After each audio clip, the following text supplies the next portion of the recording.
What's up, Exiles? It's Gemini, and we got some King Kaom action brought to you by IGN and Jonathan Rogers. It's pretty much going to be a reaction video and maybe some commentary. I have not seen this before, so it's all going to be fresh. Let's take a look what IGN has Hello, posted. ladies and gentlemen. My name is quality James is kind of bad. IGN, and I'm here with Jonathan Rogers. There we go. Grind Gear Games, and we are checking out Path of Exile. Jonathan Rogers is the lead programmer. And we're in for a very special treat. We get to see a boss. So why don't you tell us, Jonathan? Why don't you tell us about King Kaom? Okay, Not so King Kong. King Kaom. King Kaom. So Kaom is a character in Path of Exile lore that'll. First thing I will say is this looks awfully like Diablo Hell level, and this kind of reminds me of what was it? One of the maps in Diablo 3. I forgot what the zone was called, but where the waypoint was there, and then you fight a boss immediately. A lot of players will recognize one of the most famous items in Path of Exile. It's called Kaom's Heart. It's also that a lot of our players will recognize, core. and now you get to fight Very the guy cool. who created that item, or whose item that was. So basically, you know, it's sort of a nice moment for all those people who know the game, but it's also a really cool fight, just from anyone's perspective. Nice. What is so, it? yeah, I'm so I'm gonna go on excited. here I can confirm it is a really cool fight. I'm going to go on in here and. This is the beast throne that we saw from the screenshot. I guess this is where Kaom sits. His chair. You see he's running Molten Minion or Summon Chaos or Fire Golem and Anger or Herald of Ash. Sorry. Hopefully, I won't die. All right, so what do we have here? It just looks like a small arena with Kaom and a big two-hander. So here's King Kaom. All right, so we have meteors falling from the sky. It looks like. Let me rewind it real quick. Was there a shadow? So do you know what's coming? So here's King Kaom.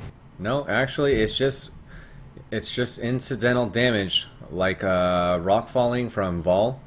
If you're, I guess, outside of melee range, you're susceptible to it. I don't know if it'll actually go on top of him, but it looks like you cannot avoid this damage. So you're probably going to need to bring that fire res, or make sure you're capped.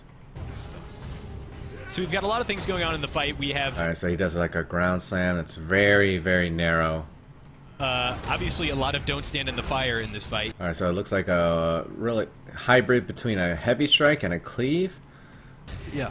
So he does kind of a line attack whenever he brings his axe. And he does a huge leap slam that leaves a giant crater. So this is probably the ability you want to avoid the most because you can see it coming. He's got quite a bit of hang time. And then, I don't know how much HP he has, but it took off half of his health and the other hits didn't do anything.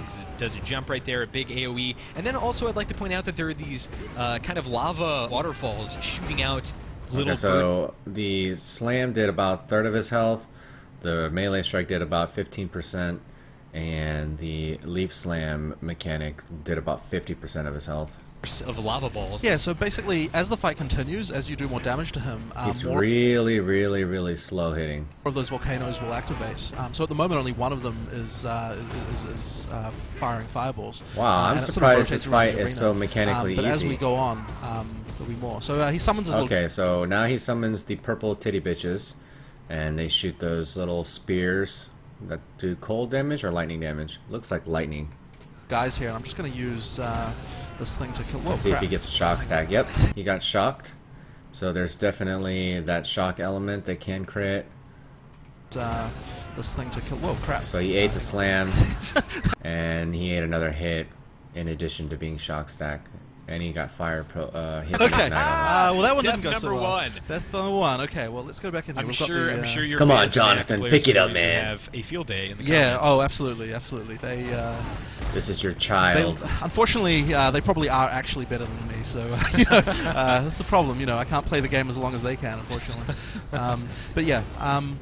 So he summoned his minions there, you know, so you have to deal with those. The main important thing that you need to bear in mind is avoiding that really big slam he does on the ground. Does a ton of damage. That's got a pretty decent range, though. Yes, it does. I wonder if those minions come out at every 25% like atziri. So, I mean, basically you want to be dodging side to side. You can, like, do that to jump out of the way if you're... Whoa, okay, maybe if you're not faster than I am. It's 50%. Okay, so now that I've gotten down to half-life, only 1/3 of the arena is safe. The other part is quite... 1/3 of the arena is safe. deadly. I see. So okay. So while you resurrect, I should point out What does that he mean by that? 3 out of the 4 of those, or 2 out of the 3 of those lava waterfalls, if you will, are active. So I'm guessing this is the safe zone right here, and this is where all the lava is spewing. One is inactive, so you can kind of But how do you tell? Is it because of the waterfalls? stand near Yes, it. exactly. So I can be over here and I'm safe from that. But when I'm okay, so now that the arena has changed, so now this part's safe. So I want to kind of attract him over to the place where I okay. can actually get some hits on him. So it's like a growing lava flow, and whenever that mouth opens and more lava comes in, that's where the balls are going to shoot in that arena. So it is avoidable. So there's a lot of ground telegraphs, but in addition to that, So you you kind of gotta also pay have to attention keep in to mind this. This is a safe the zone meta over here. of the entire arena while this fight is going on. So Yes. there's a lot of Pretty very cool. fun elements. Yeah, I yeah. like that a lot. So we're really hoping to get some of the, like the play skill requirement into, like we want it to be more than just a stat check.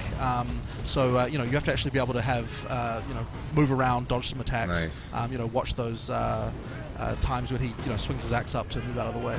And of course, your character's mobility factors into this, and the Right, ability exactly. skills you've chosen and stuff Yeah, like that. yeah, exactly. Okay.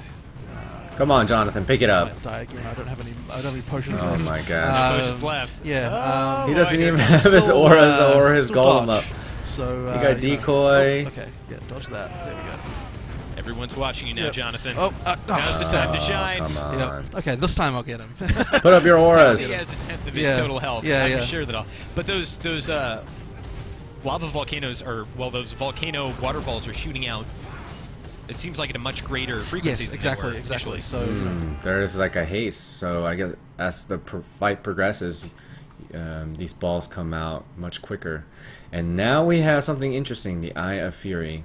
Probably just a quest reward. I don't know There what we you go. get from it, who knows. Right. The Eye of Fury. What is yes. that? Well, you'll have to play the expansion to find out. So, Jonathan, thank you so much for showing us that fight. Everybody, go check out Path of Exile. For all things Path of Exile, keep it right here. So on IGN. some things to think about. With Kaom being introduced and there's no spoiler on an Uber boss, it makes me think that Kaom is just going to be like what Dominus was, in one of the challenge leagues. However, that being said, the Awakening obviously refers to the cataclysm of, with the beast. So I would honestly expect the next set of challenge leagues, how they always have a pairing. Last one was Forsaken Masters, this one is Awakening. Probably will introduce the Uber boss in the second 3-month pairing of leagues.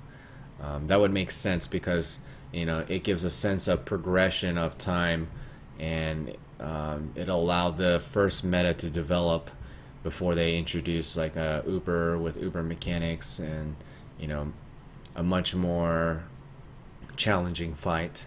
But that's just my guess on their strategy. I mean, it's been so long, you think by now if there was going to be an atziri type boss, they would have announced it. And King Kaom, that just looks like an end boss like Dominus. That's just my prediction. Hopefully you guys enjoyed this video. I know it's just pretty much just me watching it and ranting. Thank you guys for following and subscribing. I'll see you guys later. Peace.